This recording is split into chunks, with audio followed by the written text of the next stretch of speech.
Hello everyone. Today we are going to start our third poem of the second unit.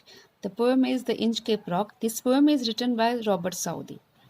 To speak about Robert Southey, he was born in Bristol in England and he was the son of draper educated at Westminster School and Balliol School, Oxford.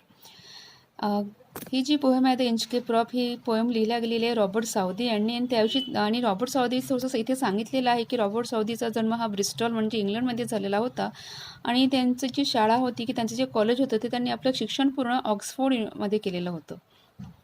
And to speak about this Inchcape Rock, some story is given. The Inchcape Rock is a ballad. It is the story of the 14th century attempt by the abbot of Aberbrothock to install a warning bell on Inchcape, a notorious sandstone reef about 11 miles, that is 18 kilometers, off the east coast of Angus, Scotland, near Dundee and Fife, occupied by Bell Rock Lighthouse. ही जी poem है The Inchcape Rock, it is a ballad. This poem is of a ballad. Ballad is it's a long narrative poem where it describes the heroic deeds. Ballad म्हणजे एक अशी poem असते जी फार मोठी आणि long असते आणि ज्यामध्ये हिरोइक डीड्स म्हणजे एखाद्याचं चांगलं कामाचं वर्णन इथे केलं जातं त्याला हिरोइक डीड्स असं म्हटलं जातं. बस this poem refers the work is done by that is pirate of that's name is sir Ralph the rover. Now what is the story behind this the Inchcape Rock? The story behind this the Inchcape Rock is that there was a warning bell that on Inchcape that was being placed by abbot of Aberbrothock. Abbot who was the head of abbey of monks.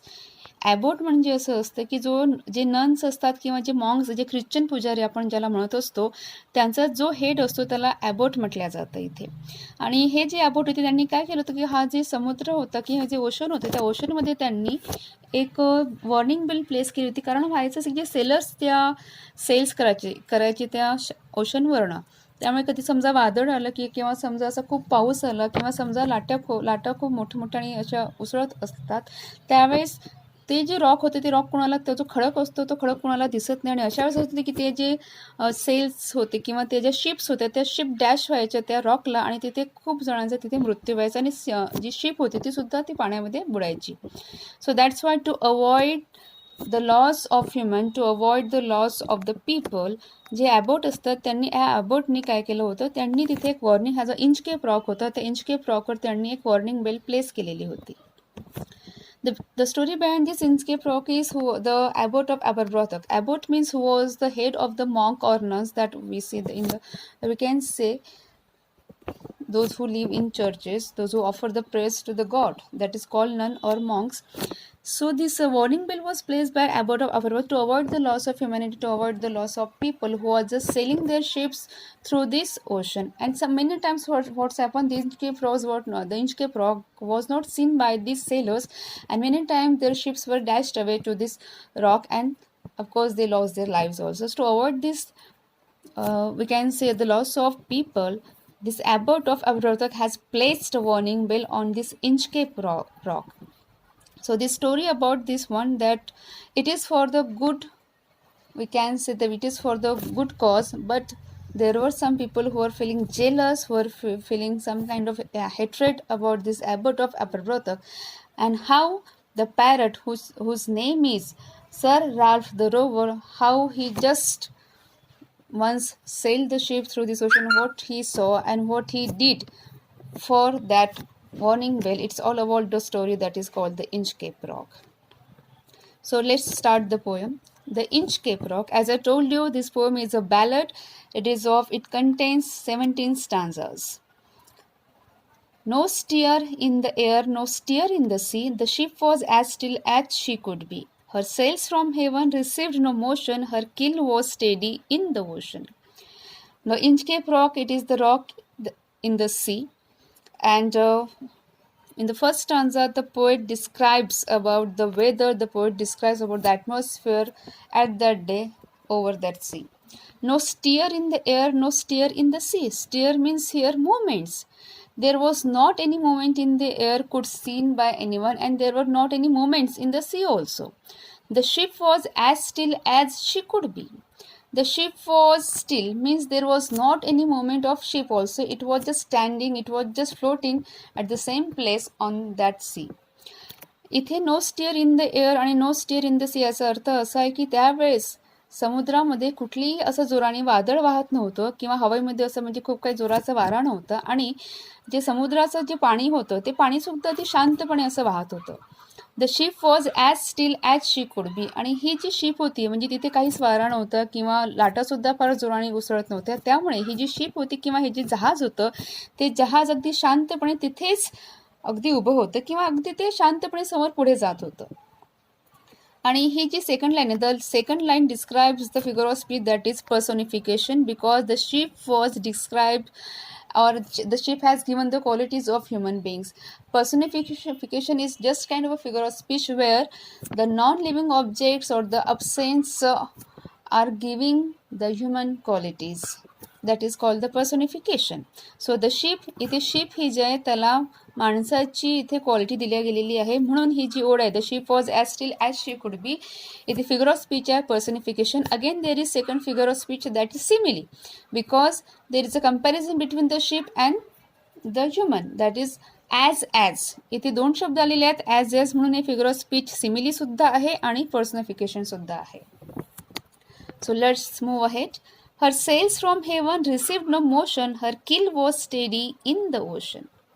Now the poet says, her sails from heaven received no motion. That means the sails, they have not getting any sign of storm, they are not getting any sign of any kind of a strong wind. So that's why there was a silence all over the ocean and her keel was steady in the ocean.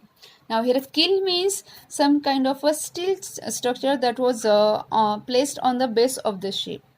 इथे याचा अर्थ असा आहे की her sails from heaven received no motion. म्हणजेच हे जे समुद्र होतं किंवा हे जे पाणी होतं, जे समुद्राच्या ज्या लाटा होतात किंवा तिथे जो वारा होता हा अतिशय शांतपणे जेंटली आपण ज्याला म्हणतो असतो, it was just gently moving.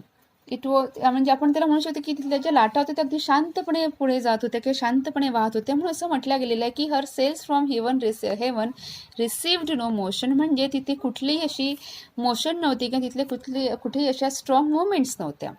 And her kill was steady in the ocean. आणि हे जे जहाज होतं, जहाजाच्या खाली जे एक स्टीलचं जे असतं स्ट्रक्चर जे तिथे बेसला लावलेलं असतं ते सुद्धा अतिशय शांतपणे स्टेडी म्हणजे जसं होतं तसंच ते ओशनमध्ये होतं. Without either sign or sound of their shock, the wave flowed over the Inchcape Rock. So little they rose, so little they fell, they did not move the Inchcape Bell. It means without either sign or sound of their shock, means there was not any shock of surging waves. The waves flowed over the Inchcape Rock. As we seen in the first stanza, in the first line the poet says there no stir in the air, means there were not any movement in the air, as same there was not any movement in the sea also.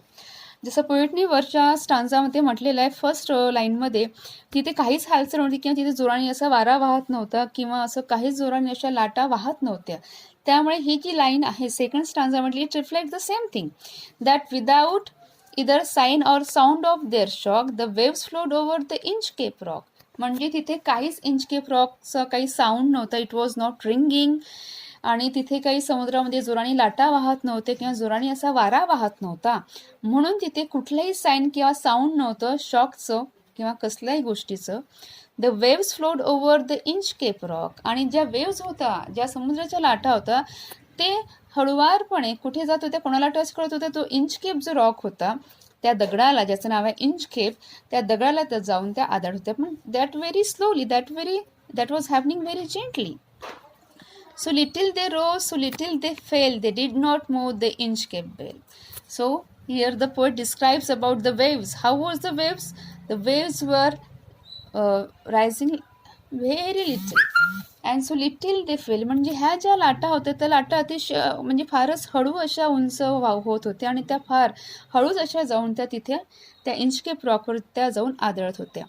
They did not move the Inchcape Bell and they were, we can say that the surging waves were so gentle that the waves were not able to move the Inchcape Bell. इथे असं म्हटलं गेलेलं आहे की हे ज्या लाटा होत्या त्या लाटा अतिशय हळुवारपणे उसळत होत्या त्या दगडावर, त्या इंचकेप रॉकवर. आणि म्हणूनच तिथे असं झालेलं होतं की हे जे इंचकेप बेल होती त्या अशा हळुवार येणाऱ्या लाटांनी अजिबात हलत नव्हत्या किंवा त्याचा अजिबात आवाज सुद्धा होत नव्हता.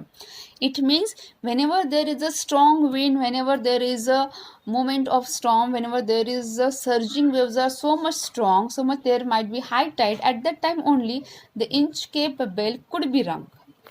याचा अर्थ असा आहे की जेव्हाही फक्त वादळ असेल जोराने किंवा जोरजोराने जेव्हा लाटा, जेव्हा हाय टाईड असतं आणि ज्यावेळेस अशा लाटा येत असतात आणि ज्या लाटा समजा त्या खडकावर जोराने आदळल्या तेव्हाच ते इंचकेप बेल वाजत होती. याचा अर्थ असा होता की जे सेलर्स यायचे त्यांना कळायचं की जोराने वादळ वाहते आणि त्यामुळे समोर एक खडक आहे. ते खडक कुणाला दिसत नव्हतं अशा उंच लाटांमुळे. आणि जेव्हा ही बेल वाजायची, उंच लाटा ज्या उसळत होते ह्या खडकावर, त्यावेळेस लोकांना किंवा सेलर्सला कळायचं की इथे खडक आहे आणि त्यामुळे they could change their route. त्यामुळे ते काय करायचे, ते त्यांचा थोडासा रस्ता होता तो रस्ता थोडासा दुसरीकडनं घ्यायचे to pass by this seas. The abbot of Aberbrothock had placed that bell on the Inchcape Rock. On a bar in the storm it floated and swung, and over the waves its warning rung. As I told you before, who was placed this bell on that Inchcape Rock? It was the abbot of Aberbrothock. जे मी तुम्हाला मगाशीच बोललेले होते की ही जी bell होती ती bell ज्याला आपण म्हणतो वॉर्निंग बेल, ही बेल कोण प्लेस केली, कोण तिथे ठेवली होती त्या इंचकेप रॉकवर? तर ते होते abbot of Aberbrothock. On a buoy in the storm it floated and swung. Here the meaning of buoy is already given in the textbook, that is floating object anchored in the sea to mark dangerous places. आणि इथे आता असं झालेलं होतं की on a buoy in the storm it floated and swung, where there will be some strong cloud or some strong wind or there will be some strong moments in the waves also. At that time only this bell could be rung. And of course it says that and over the waves its warning run. आणि जेव्हा ह्या ज्या waves होत्या ह्या wave जेव्हा अगदी strongly त्यांच्या moments व्हायच्या आणि जोरजोराने जेव्हा ह्या वेव्स ह्या लाटा जेव्हा त्या दगडावर आदळायच्या तेव्हा कुठे ही जी बेल होती ती बेल वाजायची. त्याला म्हटलं गेलेलं इथे वॉर्निंग रंग. It means it was giving warning to the sailors not to come from this route, you have to just change your route of the sea. So in the third stanza, in these three stanzas, the poet says or tells us about how was the Inchcape Rock, who was placed that Inchcape Rock, and how the sailors got instruction by the ringing of the sounds or by the ringing of this warning bell. This is all about the poem of the three stanzas. Rest of the stanzas we will see in our next lecture. Thank you.